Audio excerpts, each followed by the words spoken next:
Dzień dobry, good afternoon. Well, it's not dzień dobry, it's good afternoon now, isn't it, in Poland? It's very good morning here in Toronto. Marta and Maya join us. We're going to talk about next year's Symposium Extra. How are you guys?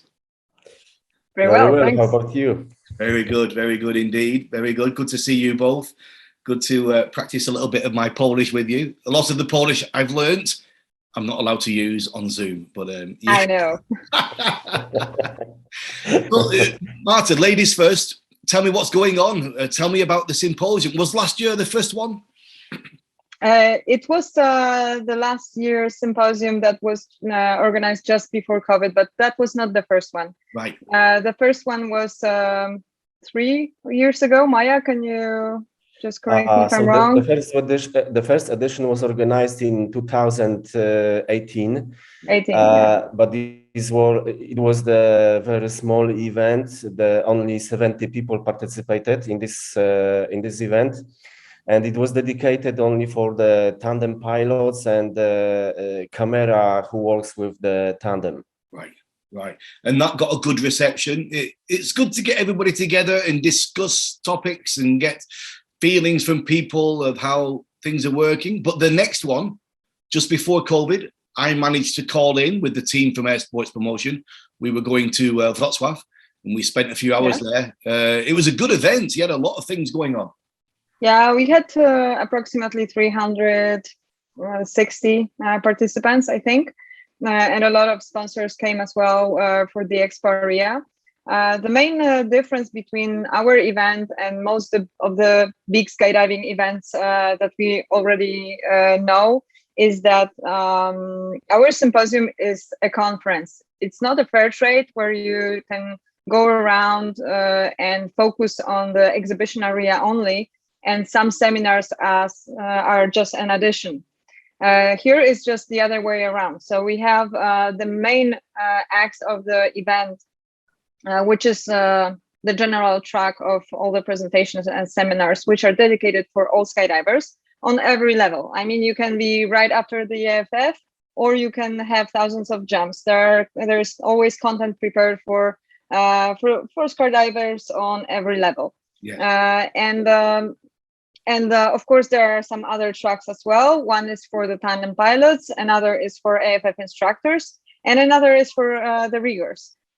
So it doesn't matter if you're skydiving professionally or you do it just for fun, for sport, you're a competitor. There is always something that is going to be there for you. That was our main idea, to gather everyone around skydiving, but so we can focus on safety issues. Yes. And to have like a huge safety day, which lasts 3 days, and the party. So it's like a 3-day long safety day. Yes. Just before the European season. That was the idea. But of course, we also have the exhibition area. It's connected to the event. It's on a separate floor, but with all the sponsors being there who present, innovations and their products. You can get great deals.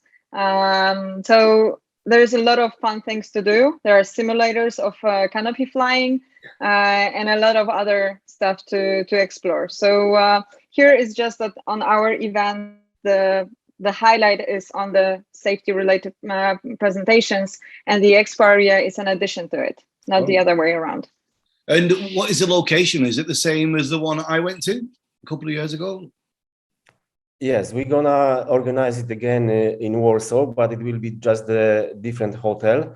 It will be the location will be just more closer to the city center, and it's not so far from the airport. It's not so far from the airport, so it's very convenient to reach for the people just traveling abroad for the symposium. What's the dates? When is it going to be? On the 17th, from the 17th to 19th of March. Right. So people need to put that in the diary. They need to get on the cheap airline websites and get the flights booked. And what about the hotel? What are people doing about staying there? Do they? It depends on what you really want. You can stay at the same hotel where the symposium takes place. There's like a 10% discount for the guests of the symposium and sponsors and partners. But you can also choose from other hotels which are around. And since the location is just next to the airport, there's a lot of hotels to choose from. And the Airbnb network is also very vast in Warsaw. So you can choose whatever type of accommodation you like. Tell me a bit about next year's, what's going on. You've got some big names coming in. Yeah, first of all, we have the honorary guest, which is Bill Booth. Yeah. And we're very excited to meeting him in a couple of months. Last year, he was also supposed to be there, but since the COVID was just spreading at that time, it was, early March. So we all remember that was a really hectic time and full of surprises and travel restrictions and so on.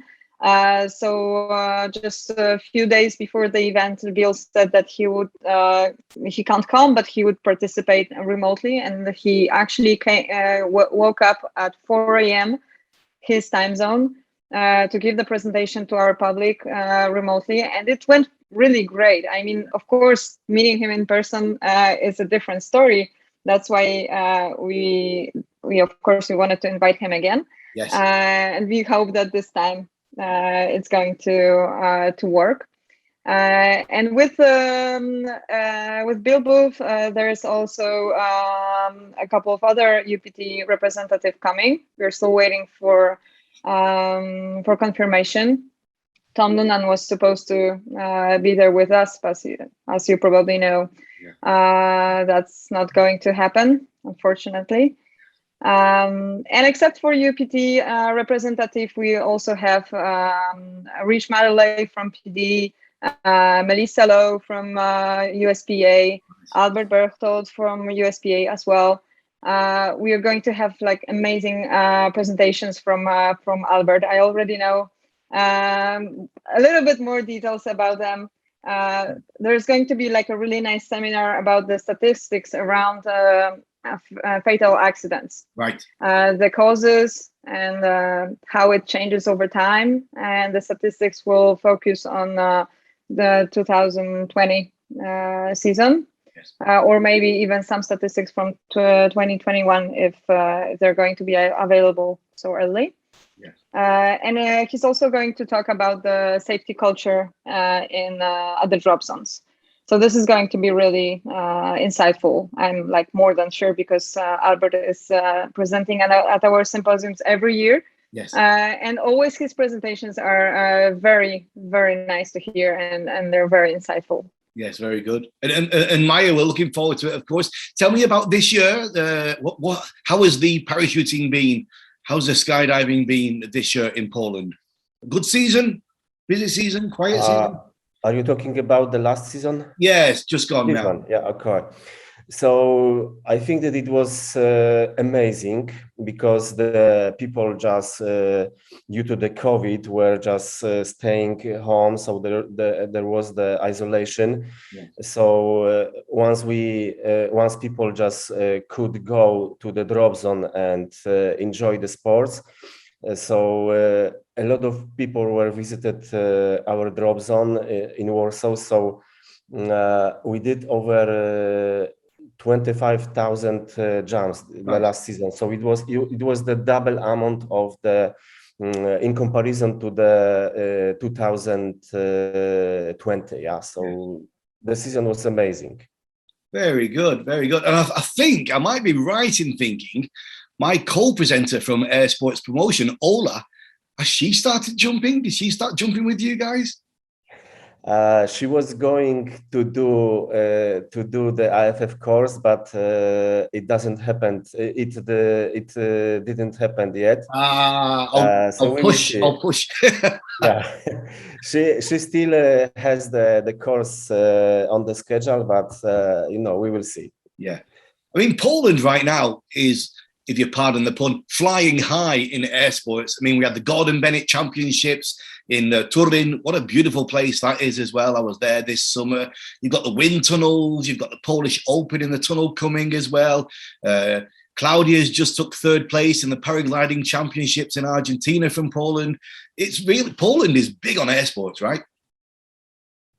That's really what we want to see. Yes. So we are not so big country, but regarding the skydiving is still developing. So imagine that in such small country we have 5 wind tunnels. So I think that it's the biggest amount of in all over the Europe. So it's incredible, yeah. Yeah, at least comparing to the population, that's for sure. Yeah, exactly. Yeah, here in Canada, the tunnels have not reopened yet. We're still waiting, so we cannot fly at the moment. They're totally closed for sports as well? Yeah. All the tunnels are currently not operational, waiting for, I don't know, to restart. So I'm missing that. But what's happening now then with this symposium? Is it all ready, or do you still have work to do? Is it a weekly thing, or is it a daily thing, or once a month? Tell me about the workload. For me, it's like a daily job now. I'm working on the agenda, and I work with sponsors. So all of this needs to be ready as soon as possible. First of all, to secure finances, that's where the sponsors are super helpful. And hereby, I would like to really thank all our sponsors for joining at this early stage. Yes. I mean, we still have a couple of months to the event, and they already confirmed they're coming. So that's amazing. And we have sponsors from Australia, from States, from all over Europe. Yes. So that's something that I really want to highlight, that all the industry is super excited to join us in Warsaw. And we are working on the agenda. So it's the best and the most exciting agenda that we can deliver. And since the ticket sales is already on, we can't hold it forever for ourselves. So we need to publish it, I think, within 2-3 weeks maximum. Yes. So yeah, this is like a busy time for us, and we are working every day to make it happen. And it's going to be like this till March. Fantastic. Well, guys, I wish you the best of luck with it, and we'll keep up to date with what's happening. And hopefully I'll see you there. Thanks very much for joining us today. Dziękuję, and take care. Thanks. Thank you very much for the invitation for the interview. My pleasure. I think that we will see just in March during the next edition of our symposium. So I hope so too. You are invited, of course. Thank you very much. Dziękuję. Take care, guys. Bye-bye.